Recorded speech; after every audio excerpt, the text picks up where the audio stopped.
हाणे वाक़े ख़बर ॾींदासीं। पाक फ़ौज जे तर्जुमान पंहिंजो बयान जारी कयो आहे कि जंहिंमें संदसि वॾाखे उत्तर वज़ीरिस्तान जे सरहदी इलाक़नि में सिक्योरिटी फोर्सिस ते हमिलो थियो आहे। ISPR पंहिंजे बयान में चयो आहे कि दहशतगर्दनि जे हमलनि में कैप्टन ऐं सिपाही शहीद थी विया आहिनि। हमलनि में 2 जवान ज़ख़्मी थी पिया आहिनि। DG ISPR जी तरफ़ां जेको बयान जारी कयो वियो आहे उन में संदसि वॾाखे फायरिंग में हिकु दहशतगर्द मारिजी वियो आहे।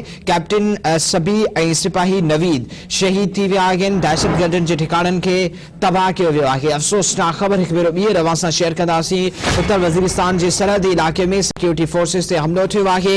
दहशतगर्दनि जे हमलनि में कैप्टन ऐं सिपाही शहीद थी विया आहिनि। हमलनि में 2 जवान ज़ख़्मी बि थी पिया, जॾहिं त DG ISPR पंहिंजे पैगाम में चयो आहे त फायरिंग में हिकु दहशतगर्द मारिजी वियो। कैप्टन सबी ऐं सिपाही नवीद शहीद थी विया आहिनि।